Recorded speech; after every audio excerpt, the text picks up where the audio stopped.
How's it going, everybody? Welcome back to the Amplified Action Podcast. My name's Jake. I'm here with my buddy Andre. We are going to break down a topic today that should be pretty interesting. We're talking about how to control your attention diet. And there's a saying, you are what you eat, but you're also what information you consume. The information that we consume totally shapes the way that we perceive the world. Andre, do you have any thoughts to kick us off? Oh man, this is huge, especially for anybody that's on social media a lot. Like if you're one of the lucky few that isn't constantly a part of social media, then maybe this isn't that big of a deal to you. But increasingly, we are getting more and more digitally connected, and information is being shoved in our faces. And most of that information is super extreme and polarizing. So we end up with this very distorted worldview based off of all of the things that kind of get fed to us. We're getting fed all this extreme information. And because of our mental biases like confirmation and attentional biases, we end up thinking that this is what the world is. And you're only seeing like this very small, very extreme view of the world. And it's not really that accurate. Confirmation confirmation bias and attentional bias, like, I think core things to focus on, just as we sort of like wrap our heads around what this whole topic is before we get into some kind of more actionable steps. And before we do that, I think one of the main things that has accelerated this is just the amount of information we get on the internet, right? So when we like, let's just break down confirmation bias and attentional bias and how they're related, because the amount of information just puts these biases on complete steroids. So our confirmation bias is something all of us humans do. Like, there's literally no way around this at all. And it's about the weight, the value, like the weights that we assign to information. So we're going to believe information is more true, value it more if it aligns with our beliefs. This goes with religious beliefs, political beliefs, beliefs about yourself, belief about others, literally anything, any belief on that you could hold in your brain. You're going to hear information in the world or see information, and you're going to say, oh, that information's garbage if it doesn't align with your beliefs. And you're going to say, you know what? That's really good information. That seems true if it aligns with your beliefs. And that's just something we just normally do throughout the world, positive or negative, right? Positive beliefs and negative beliefs. And the other bias, attentional bias, which is extremely related to confirmation bias, but attentional bias is not so much the weight that we assign to information, like confirmation bias is. It's much more about what we actually become conscious of in the first place. So yes, your beliefs do affect what information you're conscious of. Because of confirmation bias, you're going to forget things that don't align with your beliefs. But it also has to do with your emotional state, where your focus is, your mindset. There's just so much information in the world that if we didn't tune some of it out, we'd go completely crazy. And bringing it back to the quantity of information, the internet is an endless buffet of information, any kind of information you want. So you're A, going to seek out information that aligns with your beliefs, and B, you're going to tune out anything that doesn't align with your beliefs, essentially. So it's a total disaster is what's going on right now. Yeah, I think the future is going to be won by people who can control these biases for themselves as things get bigger and bigger. Because, like a decade ago, the internet was already huge, and now it's incredibly huge. And when you have that many sources of information out there, there's it was so much smaller when we were all relying on the news, right? That was like this compared to what the internet is now. And like you talked about it being putting these biases on steroids. And the reason that's the case is because if we think about like the sheer amount of information available now, it's enormous. So that means that whatever our attentional bias is gets picked up by all the algorithms, and everything that's the extreme version of that attention that you're giving, like the stuff that you're caring about, right? So you can take all kinds of different beliefs and find huge amounts of backup being thrown in your face, and then it goes into your confirmation bias. It might change the way you view the world because you're like, oh, this is true. And then all of the little adjacent beliefs that are also extreme end up being added to your set of values. And then after that, your confirmation bias starts making you more and more polarized as far as how you view the world. And this is very dangerous because the way that the algorithms are set up is it creates very extreme polarized people that can't really effectively interact with any viewpoint that disagrees with theirs. And when you let this play out for long enough, you end up just so narrow. You end up so very narrow minded. And like, you see, you kind of imagine it like some basement dweller is like, oh, I have all these crazy views, and then they stay in the basement. But I've been watching over the past 5 years what's been happening to the generation that's older than ours. I'm 34, I believe. But like people that Somewhere are around there. in, Yeah. yeah, I actually don't, sometimes I don't remember Me my too, age. man. Yeah, like I'll be like, hey, how old am I? So, but anyway, so I've been watching it play out with the generations above us. People in their late 40s plus, they have become incredibly extreme in their beliefs now. And it didn't used to be that way. They used to be like, don't play video games, don't watch too much TV. And now they're on social media becoming these extreme bigots.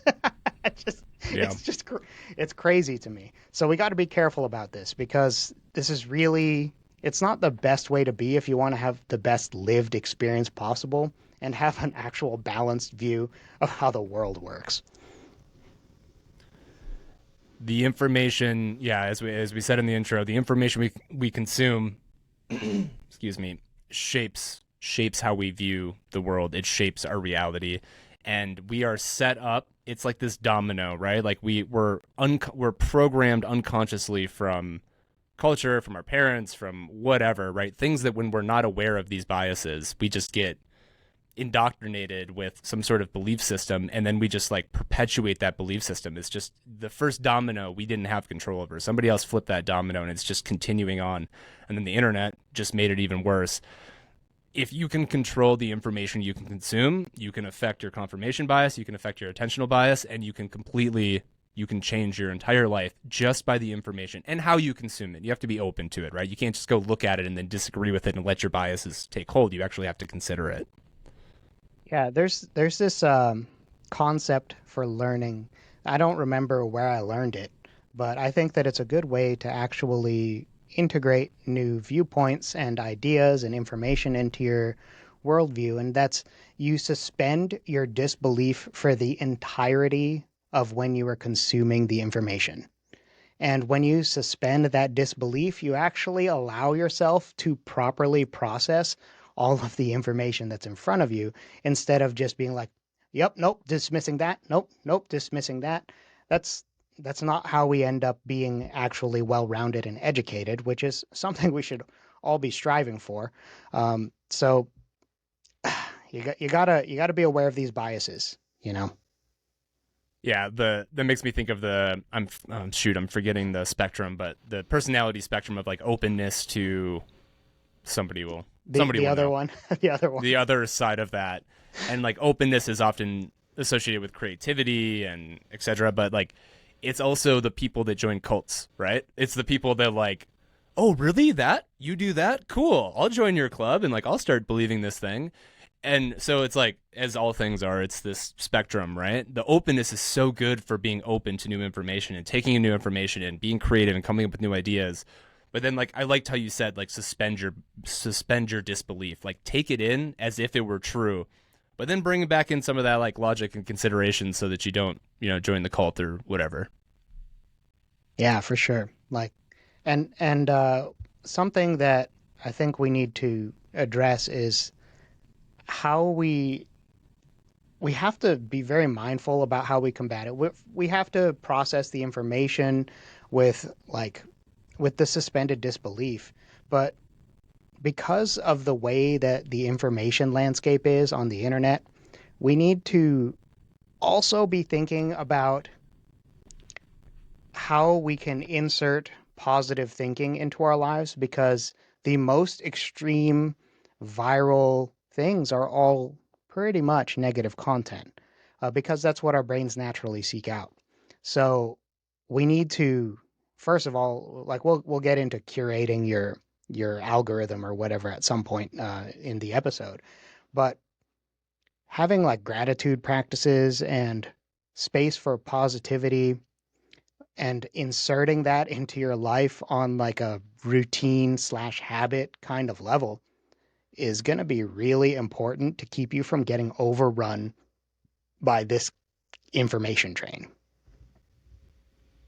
Yeah, the I see everything through this lens. I feel like 75% of self-development, self-help, self-growth advice is really just playing on these biases that we have, the attentional bias, the confirmation bias. Because you bring up gratitude, right? Like there's a whole cohort of bros out there that will scoff at the idea of gratitude journaling or whatever. It sounds hippie, it sounds woo-woo, whatever. I need to go grind and be more disciplined. But if you practice gratitude, you're taking that information in and you're starting to look at the world as being a more abundance place. It's full of opportunities. There's so many opportunities here. I'm so grateful to be alive for this. That becomes your reality. Like everything we're doing, and it even goes into like spiritual beliefs and stuff, is like you can say, oh, that's not reality. Like, oh, they're not using their logical part of their brain. Sometimes it doesn't matter because they'll see the world that way. And if it's actually benefiting you in some way, if it's aligning with your goals, if it's you're enjoying your life more because of it, who's to say that that's like the wrong thing to do? I'm not going to say that. Like you get to choose your own adventure here. Yeah, I mean, there is no reason to think that your thoughts aren't real. Like they're think like the you're referring basically to hustle culture, right? And Totally. they're just like, yeah, all of the thoughts that you're having, that's not real. I'm like, bro, you're just sharing your thoughts right now, and they're different than mine. So why are your thoughts more valid? It's just it's crazy. Like we're creating like this such a divisive kind of environment, right? And I can't think of a place that's more divisive than hustle culture. Right? It's just it's crazy how divisive they are and how dismissive they are. When honestly, if you took some of that, if you took the core of what that culture was initially and you inserted like the appropriate positivity practices, they would be going after better opportunities than the ones that they often go for. 100%. Yeah, that's something I think both of us have. I've noticed this in some of the content you create as well. I think we both align on this. Is like we both take a lot from the hustle culture stuff because there is a lot of good. It's 50% correct at least, right? But then they're missing this whole other genre of thinking, which is more of the stuff we're talking about. Yeah, combining those two. I've seen you do that very well in your content. I try to do the same for sure.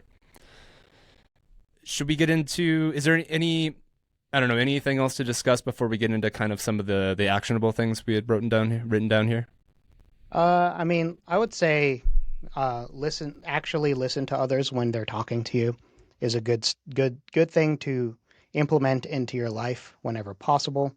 Um, and challenging your own beliefs at least periodically, which is kind of a little bit what I was talking about with the suspension of disbelief when you're consuming content or having conversations with people, right? You have to suspend your disbelief. And then you could let your biases and your worldview and your frameworks kind of kick in again after that.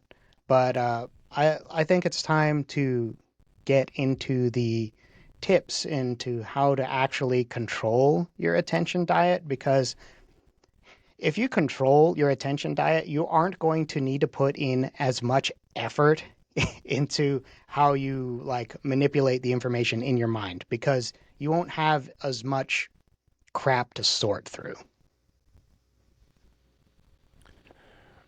Yep, definitely. And the one of the points here I'm looking down here is the becoming your own algorithm designer, and this one this one's near and dear to me because I've worked a lot in tech and I've been exposed to a lot of the underlying code behind algorithms. I've designed algorithms. I've thought about algorithms. I've also worked in what we call ad tech, which is digital advertising, and essentially it's just data, right? The algorithm is collecting data on you. They're using that data to sell things to you.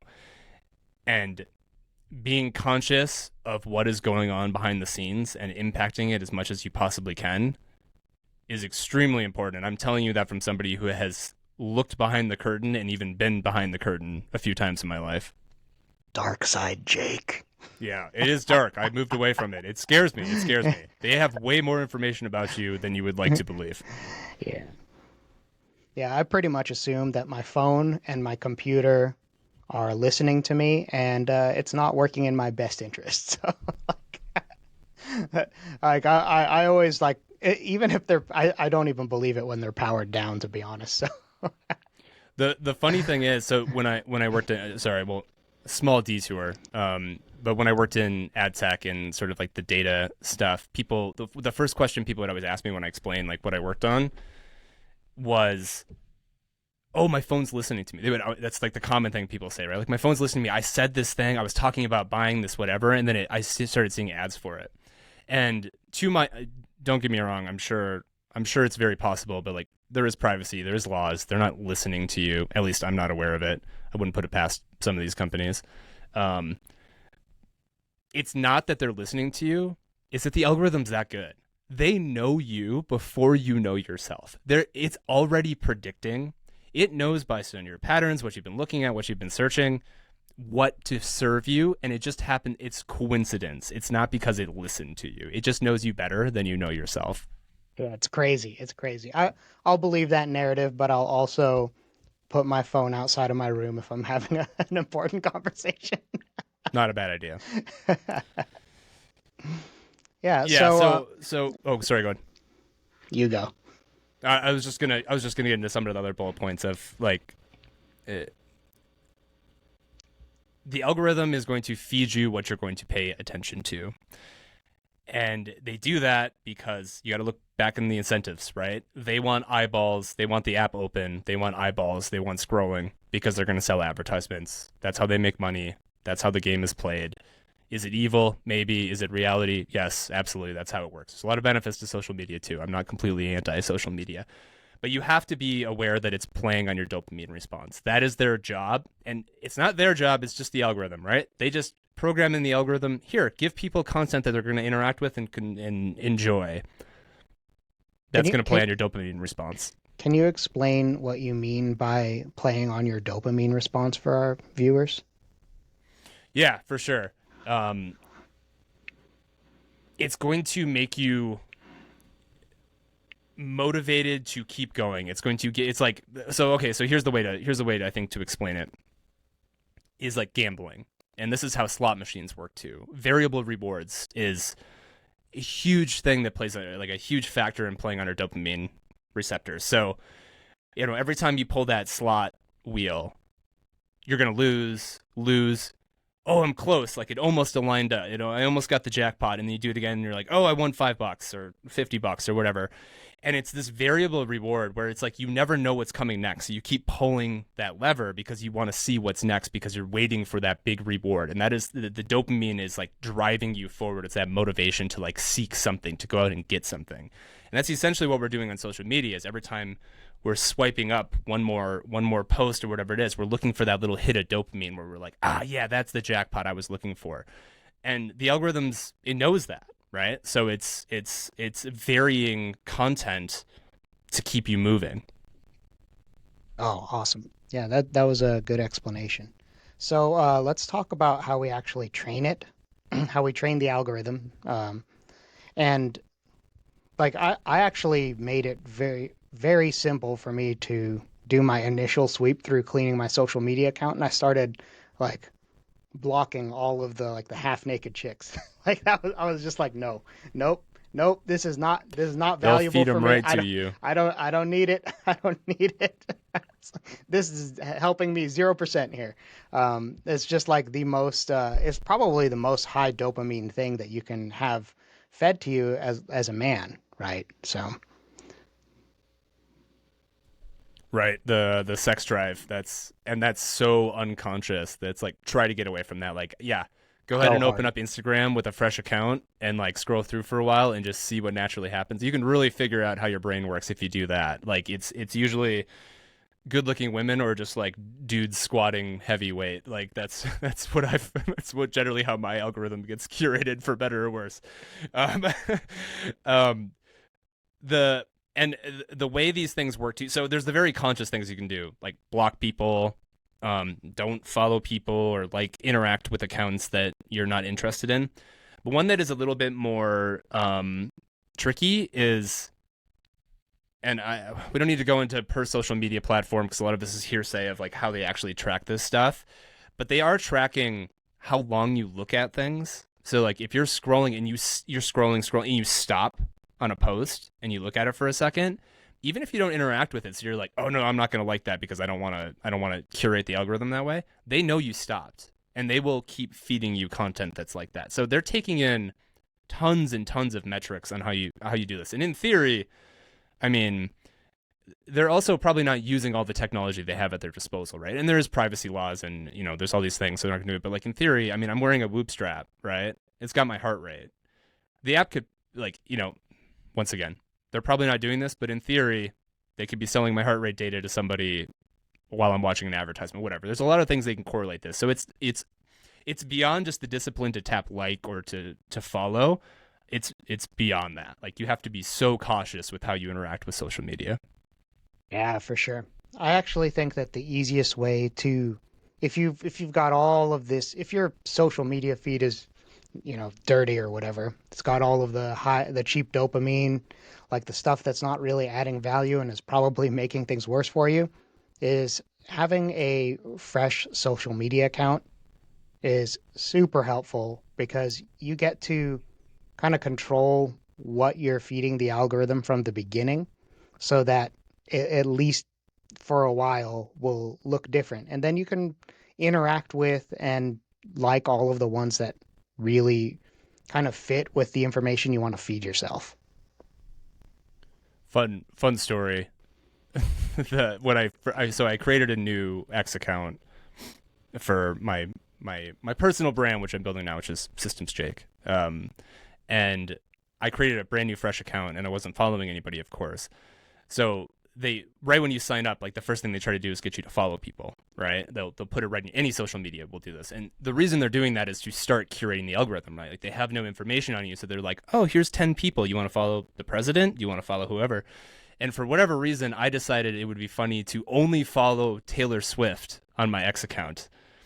That was the worst decision I've ever made in my life. My feed, it took me like 3 weeks to get like the dumbest content off my feed. And I was just like, oh, this will be ironic, right? Like he's following one person and it's Taylor Swift. How silly.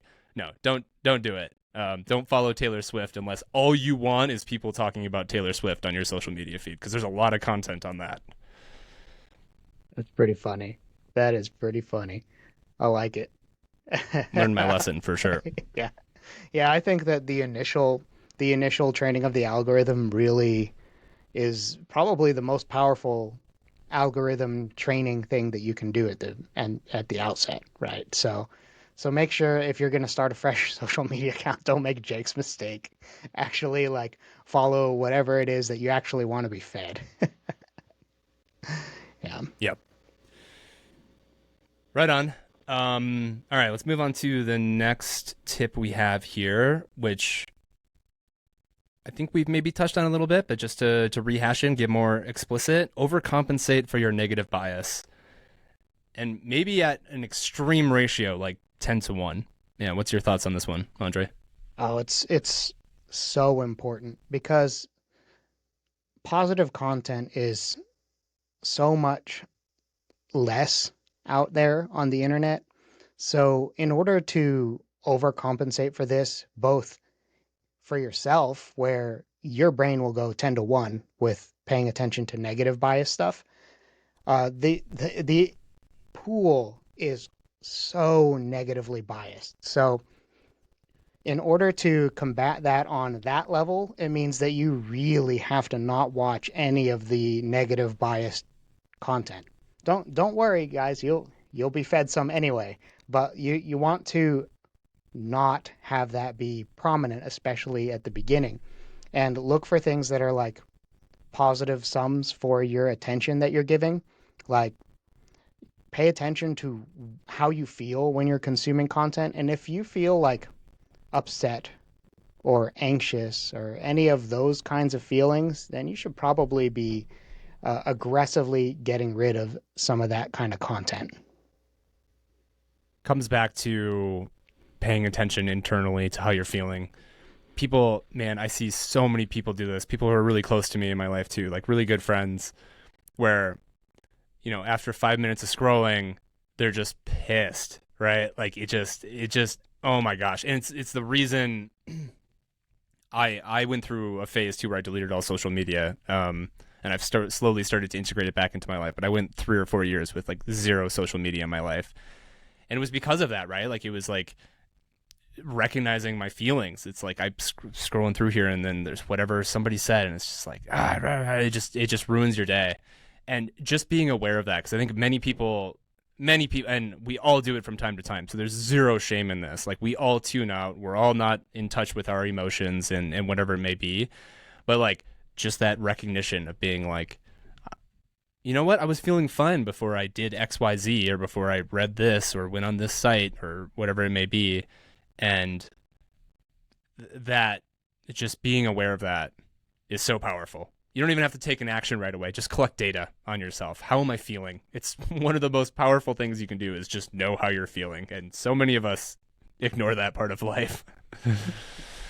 It's crazy to me how that gets ignored by literally everybody. And that I think that that's one of the things that I most disagree with when it comes to hustle cultures type stuff, because your feelings are a huge part of your lived experience, and you have to keep that in mind. Like, I like this idea, like hustle culture and other sources do this productivity heat map. Like, I feel the most productive here. I have the most energy here. This is when I like can execute or whatever. I think that there's a corollary that we could have where we can do that with our emotional temperament. Like, I know for a fact that I cannot handle negativity early on in my day. Like, I have to avoid it. And you can't get away from having to deal with some negative content in your life, which is why it's super important to make sure you're not fed it all the time, right? So, creating like that, you don't have to actually make a heat map, but to understand, okay, this is how I generally feel in the early morning, mid morning, early afternoon, late afternoon, evening, and night. Like, just general, like, pay attention. Um, it's going to make it a lot easier for you to not get overwhelmed by some of the information that you're going to receive through all of the different ways that you receive information. Know thyself, like timeless information, right? Like know yourself and take a little bit of an outside perspective. For me too, it took me a long time to realize my like emotional cycles throughout the day, and maybe we might be the inverse because I can't do negative at night. Like the more my energy is drained throughout the day or whatever it may be, like things just hit so much hard, so much more negative. Like any little negative thing will just like destroy me in the evening, and I wake up in the morning and be like, that wasn't a big deal. What the heck was I so upset about? That one, learning that one thing about myself, which literally took me like 33 years. It's like 3 years new to me.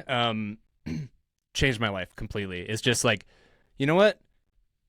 Yeah, it seems like a big deal now, but that's because I don't feel great right now, and that's okay. And I'll wait till tomorrow before I make any decisions. Solid. And that, I mean, that just affects when you consume information, right? Be careful of what information you're consuming and when. Yeah, for sure. That's why I read in the morning, honestly. The book can't piss me off. Like like the book is just information presented in like a very like, generally speaking, books are neutral or positive, right? It's one of the two. You aren't going to sell a whole bunch of like negatively slanted books. I don't know why that hasn't really become like as tainted. Probably because books are not they're not all super new. So you've got old style books that were, or old style, like decades old books are still very valuable, especially when it comes to like some of the personal development topics, but even things like marketing and all of those like all of those kinds of books, they just don't have the, I guess they're not a part of the algorithm, right? So Yeah. they aren't getting rewarded for feeding you all this negative biased information. So I don't know. I read more books, folks. That's a very solid observation. I've not gone down that mental rabbit hole, but that is a very interesting one. Is they're not getting the feedback mechanism that digital things are, right? Digital is always optimizing, improving, and if books had a way to read your emotions and like dynamically write the book as you read it, that would be very interesting to see where you start at the book and where you end, because that's essentially what social media is doing. Is like you're opening the book, you read the first page, and then by the end, like the world explodes or whatever. Yeah, something bad, right? Something bad. Yeah. Yeah. So like let's wrap it up with this last point where we need to consider real life. All right. What's that? Real life. I know we're on the internet. We shouldn't be telling people to go live real lives. You should only watch our podcast and rewatch them if you've already watched all of them. And anyway, so you need to prioritize your real relationships because they don't have such crazy feedback mechanisms that are all negative slanted because most people, unless they're like really extreme cases, they're not hugely negatively biased sources of information and experiences because the the feedback mechanism is slower. So unless they are one of the like angry people on their phones, it's pretty unlikely that going and having a coffee with your mom is going to set you off and put you in like a really bad space. It's the same thing with like, having a drink with some friends or having dinner with some friends. Like most of the time that's pretty positive. Like you're not going there to be um, fed negativity. It's just not really how people interact in the real world. So favor real people, right? And try to unplug when you're out in real life, right? That unplugging is unbelievably important. I remember like back when I was in my 20s and I was living in Cambridge and Boston. And in Cambridge and Boston, public transit's really big. So like everybody takes the train, everybody takes buses, like the whole spectrum of people. Like you have people that were pretty wealthy that would just decide to take trains and stuff. And people would talk to each other like just a decade ago or whatever, maybe a little bit more. Like I would have like full real conversations with folks on the bus, folks on the train, on the commuter train, like on the subway, all of these places. You would run into people on the sidewalks and then have conversations with them. That doesn't really happen anymore. Like it's people are just like in this like sad C shape with the hunched shoulders, just flicking through their social media accounts. Don't be that person. Like there are other people out there who want to interact with you. You should probably do that as much as you can. They're hungry for it, yeah. And even if they respond, even if they respond poorly, it's probably just because you shocked them because nobody's talked to them in the past 2 years, right? I remember the transition of like, I had the Nokia brick phone to the iPhone, like when the iPhone, like the first smartphones came out. Yeah, same experience, man. I was in college when it happened, and it happened while I was in college. And it was literally the iPhone. I blame the iPhone specifically because that was the first like real phone. Like, they had Blackberries and like Palm Pilots, but like you couldn't do shit on those. Like you needed a real phone, and it probably social media probably had a role in it too. But yeah, when I started college, I knew everybody in my class beforehand because the professor wasn't there. You'd sit in the class, you'd talk to people, you'd get to know people. I actually made friends. You know what I mean? Like who'd have thought that happened? By the end of my college experience, I didn't know anybody because we all had phones and we were all staring at our phone before class started. Crazy. There's a whole generation that doesn't even like totally different reality. They haven't experienced life without these devices. Well, I shouldn't say that. I mean, everybody's a kid and you grow up. Hopefully, you don't have a phone when you're too young. But yeah, totally different world. Yeah. Real life. That's what we were talking about. Real life is important. Put your phone away. Yeah. Yeah, for sure. Yeah, so I guess I think we've covered everything. So let's wrap this up, right? So prioritize real life. Be aware of the fact that you've got negative biases, right? Curate your information feed. You have to do it in any way you possibly can, even if that curation just means cutting it out. Honestly, that might be the easiest thing to do at first, but then you can restart with a little bit more of a grounded point of view and then curate it from there, right? So, do you have any closing points to add on to that, or are we, you know? That's about it. The only other thing I can think of is don't follow Taylor Swift. It'll mess up your feed. All right, guys. But yeah, I So think that's my only other advice. Yeah. yeah, so don't follow Taylor Swift. We enjoyed talking to you guys, and I guess we will see you in the next episode. See y'all.